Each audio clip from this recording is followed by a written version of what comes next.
Fala galera do sétimo ano, tudo bem com vocês? Espero que vocês estejam bem. Sejam bem-vindos à nossa quinta aula de arte, beleza galera? Então a gente agora vai iniciar a nossa aula de revisão. Nós iremos trabalhar da seguinte maneira: nós iremos dividir a nossa aula de revisão em duas partes, certo? Que vocês vão ter a avaliação daqui a 2 semanas. E a nossa revisão vai ser dividida em duas partes, já que a gente está trabalhando 4 conteúdos. Então nessa revisão agora a gente vai ver os 2 primeiros conteúdos e na próxima revisão da próxima semana a gente vai ver os outros 2 conteúdos. Beleza? Espero muito que vocês estejam empolgados e animados para essa aula. Espero que vocês estejam também preparados e atentos para a avaliação de vocês, certo? A nossa avaliação de AC1. E é isso, galera. Então, sem mais demora, pegue todos os materiais que vocês acham e julgam ser necessário para essa aula. Lápis, borracha, lapiseira e caderno. Pegue o livro também. Aliás, não há tanta necessidade do livro do sétimo ano de arte, porque esse conteúdo vai ser relacionado ao nosso sexto ano, né? Como espécie de revisão, a gente deu essa espécie de revisão.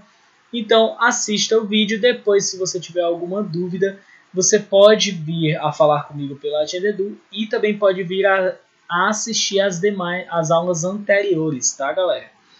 Porque assim, a aula de revisão a gente vai dar ênfase a uns pontos principais do nosso conteúdo. Então, vai ter situações que a gente vai acabar pulando e passando por ela não ser tão relevante no processo da nossa avaliação, mas por curiosidade de vocês, por até mesmo um conhecimento complementar para auxiliar vocês nesse processo, vale a pena vocês compreenderem e entenderem algumas questões que a gente vai saltar aqui para que não fique tão puxado e complicado e não ficar repetindo a mesma aula sempre.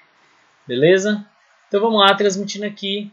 A gente vai começar com a ideia da pintura mural, que a pintura mural, galera, elas são pinturas que são produzidas sobre paredes, muros e tetos. E essa pintura mural, ela é utilizada desde a pré-história com as nossas representações rupestres, beleza? Então, galera, a pintura mural ela é uma das pinturas mais conhecidas e mais utilizadas desde a pré-história, né? Justamente por as paredes serem de fácil acesso. E elas são produzidas de diversos materiais. Um dos materiais que a gente vai estudar nesse processo são os afrescos, né? Os afrescos, a palavra afresco ela vem da origem italiana, ou seja, foram os italianos que oficializaram o nome afresco, porém, não foram eles que criaram esta técnica, né? Tem registros que essa técnica é aplicada desde o nosso período da arte antiga, ou seja, no período do Egito, Mesopotâmia, aquele período onde aquelas formas artísticas estavam bem, não formas artísticas, não tinha uma ideia artística por trás, era mais uma simbólica, comunicativa e representativa religiosa, né? Beleza? Então, no Egito, eles utilizavam muito a tinta a fresco, que consiste em tintas aplicadas sobre uma camada de gesso ou cal, certo? Utilizando tinta pura ou diluída em água em gesso fresco. Ou seja, o gesso ele não podia estar duro, ele tinha que estar um pouco fresco, para que a tinta penetrasse dentro daquele gesso fresco e quando endurecesse, ficasse a tinta por muito tempo. Tanto que esses registros eles são de milhares e milhares de anos atrás e até hoje ele tem uma forma um pouco nítida de visualização. Obviamente não é tão perfeita por conta da deteriorização do ambiente, mas que há uma compreensão e até mesmo algumas foram restauradas, né? Beleza? Fazendo um adentro aqui só para a gente matar a curiosidade e retomar essa compreensão. Não tem tanta importância para a nossa avaliação o contexto desta obra aqui, mas algumas informações dentro desse contexto é muito crucial para nosso conhecimento histórico-cultural. Beleza? Que é a questão da presença dos deuses Horus e Anubis junto com o faraó Ramsés I. Beleza? Esse Horus aqui, que tem a cabeça de águia, ele é representatividade da divindade do Deus que ajuda as celebrações fúnebres, que dá vida, dá luz, certo? Ele é o responsável por dar ao... Ele é responsável para que os faraós eles possam ter um funeral grandioso e simbólico, e Anubis ele era o cara responsável, e é o deus responsável para guiar os mortos nesse processo até a sua reencarnação, o seu retorno, né? Beleza? Então, na mitologia egípcia acreditava-se que no processo de mumificação e retorno dos faraós era necessária a presença dos dois deuses, um para criar o momento ritualístico, que no caso é a questão da celebração fúnebre, e o outro para guiar o caminhar dos mortos. Né? E também temos muito a questão da ideia da arte com a política, principalmente no México. O México deu uma ênfase muito grande ao muralismo mexicano por conta da representatividade de ruptura do governo autoritário da época para o governo democrático como forma de protesto. Então, três artistas como José Clemente Orozco, Davi Alveiro Siqueiros e Diego Rivera foram um dos idealizadores e precursores desse movimento muralismo mexicano, no qual eles pintavam os muros da sociedade, da cidade, para fazer com que as pessoas visualizassem e entendessem a luta contra aquele governo autoritário e também percebessem as mazelas e as desvantagens que aquele governo estava fazendo, já que a mídia tradicional colocava o governo como se fosse o salvador da pátria. Beleza? Então, José Orozco, os Siqueiros e Diego Rivera eles tinham como objetivo fazer com que a população que não tinha condições de ir a locais onde a arte era bem vista, como museus, eles passaram a fazer esse muralismo para que a arte chegue às pessoas, né? E isso vai dar origem a muitas outras questões, como tá mesmo grafite. Beleza? Então eles fizeram isso como uma forma de protesto, no qual Diego Rivera ele trabalhava mais com a questão da colonização mexicana, e José Orozco e Siqueiros eles trabalhavam mais com a luta armada em detrimento ao regime autoritário da época, né? Ou seja, a luta armada dos camponeses. E José Orozco representa aqui na sua imagem o Emílio, que ele era um dos principais líderes do movimento mexicano em detrimento a essa questão da ruptura do governo autoritário da época, né? E o outro assunto é a questão do som, que o som é tudo aquilo que podemos captar ou perceber pelo sentido da audição, e nós percebemos os sons do ambiente através das nossas sinapses sensoriais, né, dos nossos sensores neurosensoriais. Mas enfim, a ideia de como percebemos o som ele é emitido através de vibrações que são causadas por um objeto. Então o objeto ele acaba fornecendo uma espécie de vibração sonora. Essa vibração sonora ela caminha por todo o ambiente de forma circular, certo? Obviamente que se você está de frente para a emissão daquele som, você tem maior percepção. Se você está atrás do emissor daquele som, a sua percepção ela fica um pouco mais fraca, digamos assim, depende também da intensidade e do volume, da intensidade não, intensidade e volume é a mesma coisa, mas da altura e da intensidade utilizada pelo emissor, né? Beleza? Então, vamos lá. Essa ideia, o som ele sai como propagação de ondas sonoras. Essas ondas sonoras percorrem ao meio ambiente e ao tocar no nosso aparelho, acho que é auricular, mas no nosso ouvido, esse som ele entra dentro do nosso ouvido, ele vibra junto com, ele faz um tipo, não sei se é o tipo, mas ele faz um órgão, uma parte da nossa orelha vibrar. Essa parte da orelha vibra, então lança informações para o cérebro e o cérebro recebe aquelas informações e lança outras informações de forma como que eu percebi de onde vem o som e qual era aquele som. Beleza? Show? E também falando sobre o carinha aqui, a banda Música do Silêncio. Deixa eu só pegar uma cola aqui do nome desse cara, que eu esqueço, eu sou péssimo com o nome de pessoas, então não critiquem. Beleza?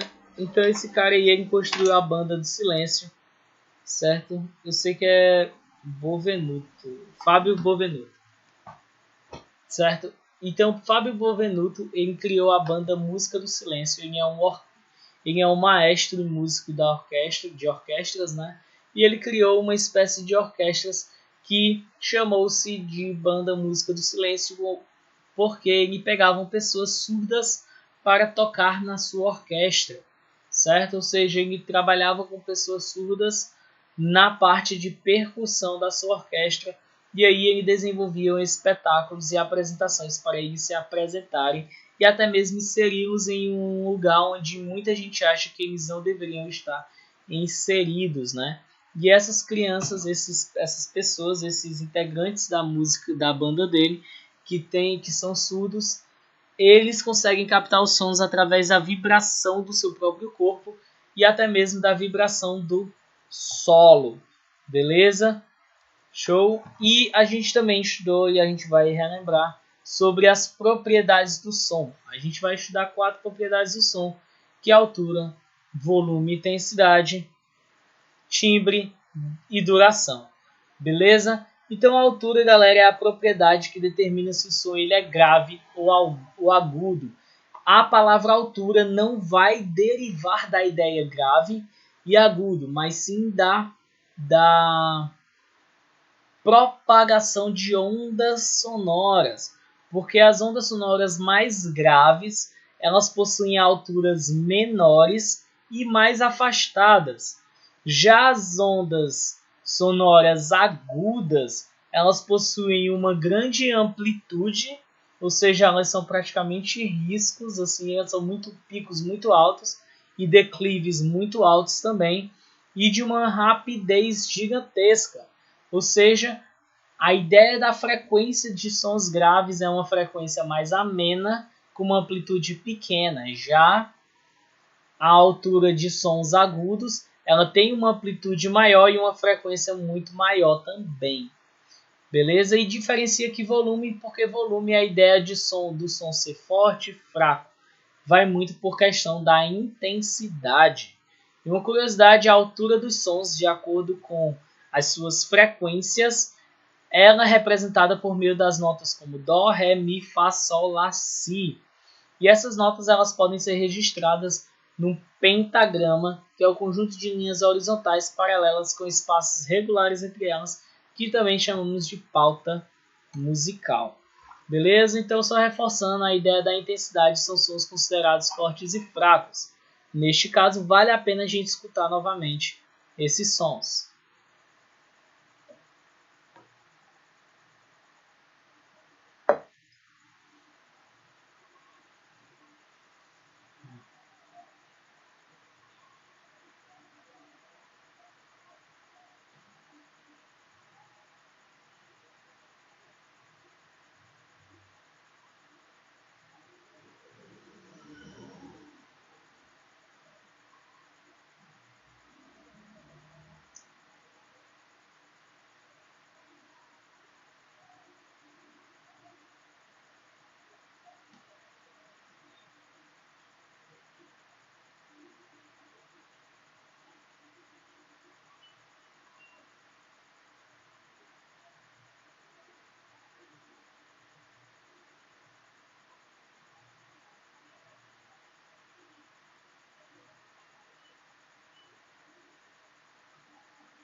Show, galera. E duração ele é o tempo determinado no qual o som está soando, sendo ele curto ou longo, né?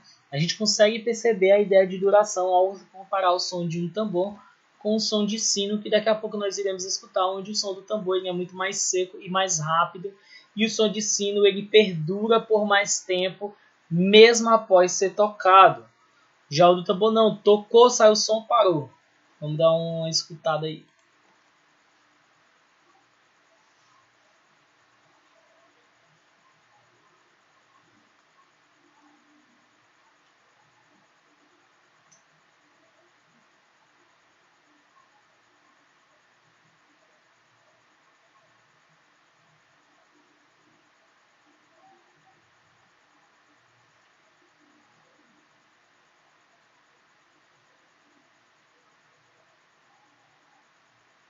Percebam como dura bem mais o som do sino, né?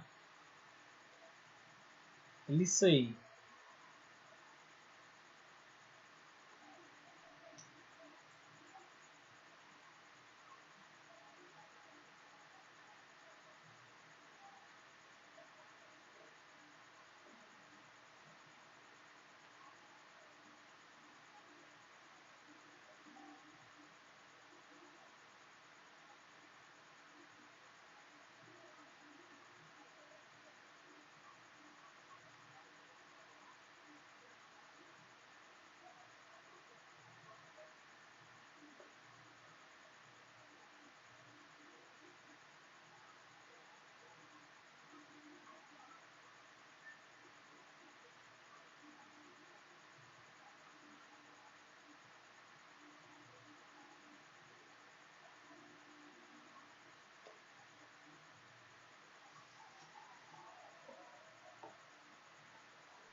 Tonalidade e timbre é a propriedade do som por meio da qual se pode distinguir a fonte sonora que o emitiu.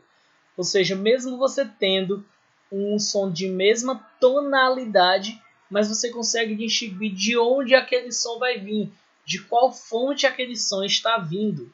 Seja ele da voz, seja ele do violão, seja ele do teclado, seja ele do sax. Ou seja, você vai conseguir diferenciar o emissor daquele som, mas o tom permanece o mesmo. Vamos ver a diferença de timbres, se eu não me engano, do violão e do piano, certo?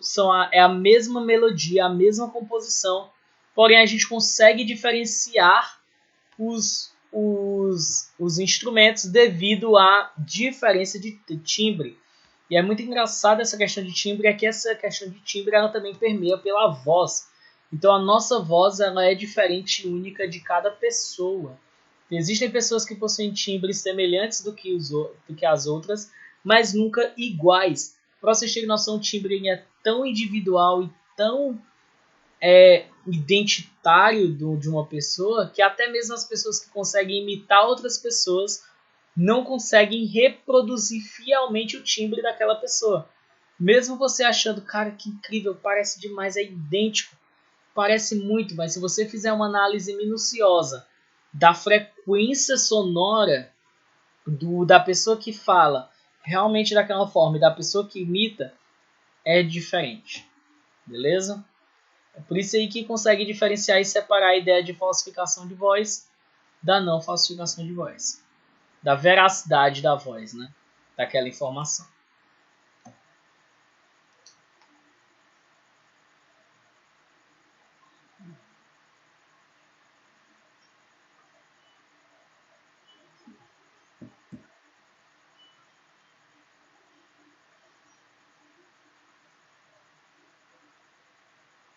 Piano.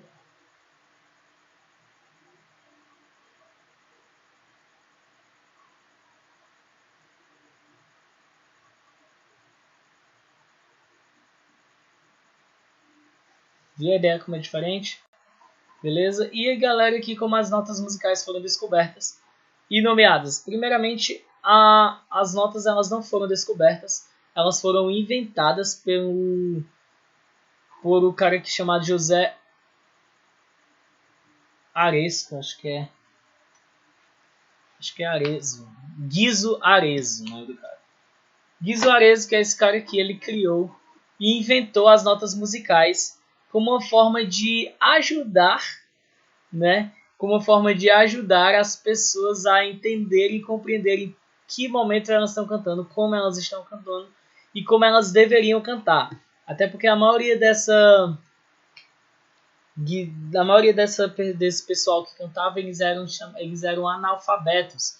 Então Guido Arezzo, ele para ajudar essa população, ele pegou uma canção muito conhecida e muito fácil de ser cantada na época, e ele, que era o hino a São José, e dentro dos estrofes do hino a São José, ele começou a separar as palavrinhas iniciais de cada estrofe para que cada identificasse uma nota. Então ele falava aquela palavra daquele estrofe e a pessoa que estava cantando ela associava a sonoridade da voz com aquela palavra que ele tinha ensinado, e aí eles não erravam o tom, beleza? Certo? E eles eram dos cantores gregorianos, que só uma curiosidade histórica cultural, o canto gregoriano é um gênero musical característico dos rituais católicos, criados na Idade Média em homenagem ao Papa Gregório I, e até hoje é utilizado em algumas celebrações católicas, até mesmo tem padres que utilizam ele em todas as missas, e tem padres que utilizam somente em momentos e celebrações de grande importância, né? E esse sistema musical que deu origem ao sistema musical ocidental, que foi daí que surgiu Dó, Ré, Mi, Fá, Sol, Lá, Si, ele não é o único sistema musical existente na face da Terra. Existem outros sistemas musicais, certo? Tanto na Índia, Rússia, Indonésia, China e Japão, certo? E na Coreia do Sul, que tem o Shinganbo, né? A gente até pesquisou e não conseguiu achar nada do Shinganbo. Mas enfim, é um sistema de nota musical na Coreia do Sul, beleza? Show, galera! Daqui a atividade de revisão, vocês vão ter que analisar essa imagem e responder essas 3 perguntas. E daqui é referente ao Fábio Bonvenuto sobre a música Banda do Silêncio, beleza? Então a atividade está escrita na videoaula, somente o pessoal da modalidade online vai ter que me enviar pela Agenda Edu. Os demais irão me entregar na nossa próxima aula presencial, beleza? Então, galera, nos sigam nas redes sociais, no nosso canal no YouTube, dá aquele like maravilhoso, nos acompanhe pela Agenda Edu e eu estarei disponível nas segundas-feiras, no período de aula online, beleza? Então é isso, galera, a gente vai ficando por aqui. Espero que vocês tenham gostado da aula, estejam empolgados e estejam realizando todas as atividades e estudando para que vocês possam fazer uma avaliação impecável. Beleza, galera? Então é isso. A gente vai ficando por aqui. Até a nossa próxima aula. Valeu, galera. Tchau, tchau. Fui!